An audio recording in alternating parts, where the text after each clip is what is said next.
Hadirin wal hadirat rahimakumullah.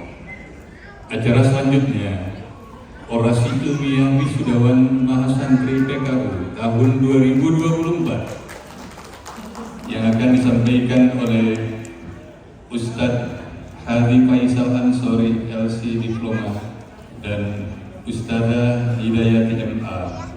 Fal yatafaddal mashkura.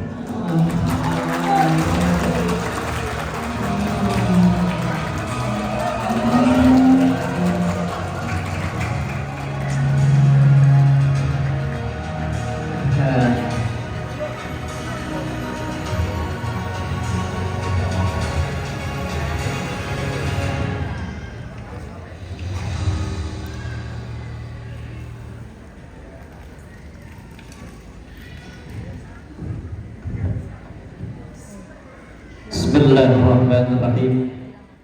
Assalamualaikum warahmatullahi wabarakatuh.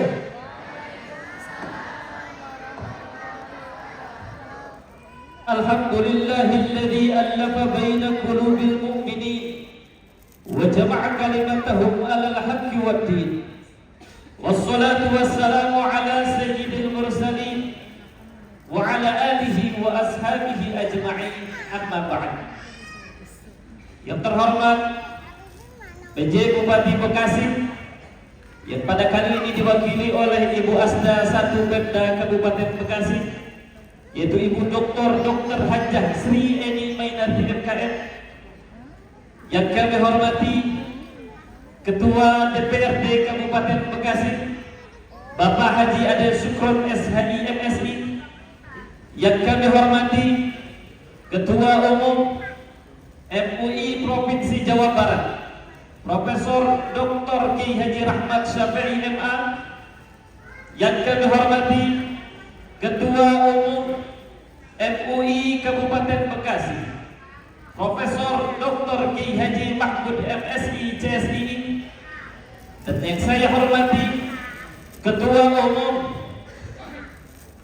Sekretaris Umum MUI Kabupaten Bekasi Bapak Kiai Haji Muhyiddin Kamal SQ beserta jajaran pengurus MUI lainnya. Yang kami hormati seluruh unsur Forkopimda Kabupaten Bekasi. Yang kami hormati Kepala Kantor Kemenag Kabupaten Bekasi Bapak Haji Sobirin SAG MSI. Yang kami hormati pembicara utama pada acara kali ini Bapak Dr. Kiai Haji Lukman Hakim Saifuddin, yang alhamdulillah beliau telah hadir di tengah-tengah kita. Yang kami hormati dan kami muliakan seluruh jajaran dosen pendidikan kader ulama MUI Kabupaten Bekasi tahun 2024 yang kami tauhidi dan kami muliakan. Sekali lagi kami haturkan terima kasih atas arahan dan bimbingan Bapak Ibu dosen sekalian, atas semua yang diberikan pada kami semua. Serta yang tidak lupa kami hormati seluruh orang tua dan wali Mahasantri PKU 2 MUI Kabupaten Bekasi, dan yang saya sangat cintai dan saya sangat banggakan para calon-calon makrubumi Kabupaten Bekasi, rekan-rekan Mahasantri PKU 2 MUI Kabupaten Bekasi, serta seluruh hadirin tamu undangan yang tidak bisa saya sebutkan nama satu persatu, namun tidak mengurangi rasa tauhid dan hormat saya kepada para hadirin sekalian dalam acara wisuda pendidikan ulama MUI Kabupaten Bekasi program ahli hadis berbasis IT tahun 2024. Izinkan kami berdua Mahasantri PKU 2 MUI Kabupaten Bekasi akan menyampaikan orasi ilmiah pada siang kali ini. Untuk sesi yang pertama, saya Faisal Ansori, Mahasantri PKU 2 MUI Kabupaten Bekasi asal Kecamatan Serang Baru yang lahir di Kecamatan Cibarusa akan menyampaikan orasi ilmiah dengan judul Prinsip Persatuan dan Kesatuan dalam Hadis. Hadirin yang berbahagia, ada 4 hal yang ingin saya sampaikan pada kesempatan siang kali ini. Yang pertama, kenapa tema ini penting untuk kita bahas? Setidaknya ada 2 poin yang menjadi latar belakang kenapa tema ini penting untuk kita bahas. Yang pertama, persatuan dan kesatuan merupakan sumber kekuatan bangsa. Dalam Al-Quran Surah Ali Imran ayat 103, Allah Subhanahu wa ta'ala berfirman, A'udzu billahi minasyaitonir rajim. Bismillahirrahmanirrahim. Wa'tasimu bihablillahi jami'an wa la tafarraqu. Berpegang teguhlah kamu semuanya pada tali agama Allah dan janganlah bercerai-berai. Inilah anjuran kuat dari Allah Subhanahu wa ta'ala untuk menjaga persatuan dan kesatuan. Akan tetapi anjuran ini sering kita abaikan. Isu perpecahan menjadi topik yang selalu ada di negara tercinta kita Indonesia. Maraknya permasalahan, timbulnya berbagai macam konflik, baik itu konflik politik maupun konflik agama. Munculnya kaum intoleran, fanatisme dalam beragama, bahkan adanya perselisihan yang menyebabkan kepada hilangnya nyawa seseorang hanya karena perbedaan pandangan politik. Yang kedua, nilai-nilai Islam hadir menawarkan panduan yang strategis dalam menyelesaikan konflik dan membangun persatuan melalui prinsip-prinsip yang diajarkan oleh Nabi besar kita, Nabi Muhammad sallallahu alaihi wasallam. Oleh karena itu, persatuan dan kesatuan ini harus kita jaga, harus kita rawat, dan harus kita bina dengan strategi yang komprehensif, yang menyeluruh, yang diajarkan oleh Nabi besar kita, Nabi Muhammad sallallahu alaihi wasallam. Hadirin yang berbahagia, dalam perspektif hadis ada banyak sekali prinsip-prinsip yang diajarkan oleh Nabi besar kita, Nabi Muhammad sallallahu alaihi wasallam. Akan tetapi pada kesempatan siang kali ini saya akan menguraikan satu prinsip yang diajarkan oleh Nabi besar kita, Nabi Muhammad sallallahu alaihi wasallam dalam menjaga persatuan dan kesatuan, yaitu dengan memilih satu hadis yang kualitasnya hasan, dan saya akan uraikan dengan menggunakan metode hadis tematik berbasis IT. Hadirin yang berbahagia, prinsip persatuan dan kesatuan yang diajarkan oleh Nabi besar kita Nabi Muhammad sallallahu alaihi wasallam ialah prinsip kepemimpinan yang kolaboratif. Sebagaimana Rasulullah sallallahu alaihi wasallam bersabda, "An Abi Hurairah anna Rasulullah sallallahu alaihi wasallam qala, "Idza kana salasatun fi safarin falyu'ammiru ahadahum." Qala Nafi', "Fakulna li Abi Salamah, fa anta amiruna." Jika tidak orang bepergian, maka hendaklah mereka memilih salah satu di antara mereka untuk menjadi pemimpin. Hadirin yang berbahagia, di dalam memaknai sebuah hadis ataupun sebuah dalil, kita tidak boleh memahami satu dalil hanya dengan pemahaman secara tekstual saja atau secara terjemahan teksnya saja. Akan tetapi pemahaman secara kontekstual di luar teks juga itu penting untuk kita pahami. Karena berapa banyak orang yang keliru terhadap suatu dalil karena hanya memahami suatu dalil dengan pemahaman tekstualnya saja. Imam Al-Qurabi mengatakan dalam kitabnya Al-Furuq, beliau mengatakan, "Wal jumudu 'ala al-manqulati abadan dalalun fid din wa jahlun bimaqasidi ulama'il muslimin salafil madi."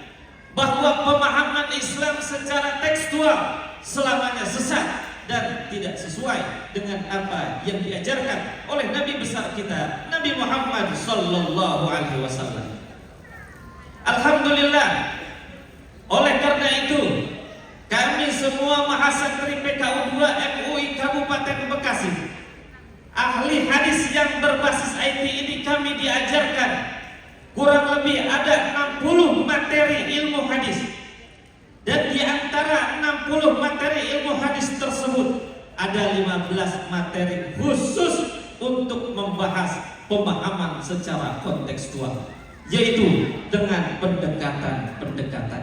Di antaranya ada pendekatan secara linguistik, ada pendekatan secara ilat hukum, ada pendekatan secara asbabul wurud, ada pendekatan sosial, ada pendekatan geografis, ada pendekatan sosiologis, ada pendekatan psikologis, ada pendekatan sains, dan ada juga pendekatan-pendekatan tapi ujung-ujungannya ditolak.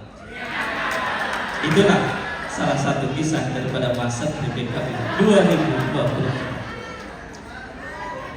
Hadirin yang berbahagia, ada dua pendekatan yang ingin saya sampaikan pada kesempatan siang kali ini. Yang pertama ialah pendekatan geografis, yaitu satu metode untuk memahami hadis dengan memperhatikan faktor geografis ataupun wilayah yang mempengaruhi konteks hadis.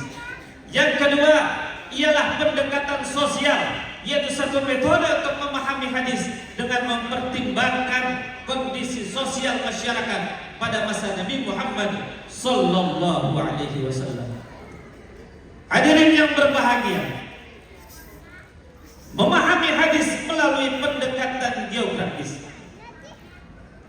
Dalam konteks geografis, hadis ini disampaikan dalam lingkungan Arab, yang mana lingkungan Arab merupakan kawasan padang pasir, sehingga sangat sulit sekali untuk mengetahui arah jalan.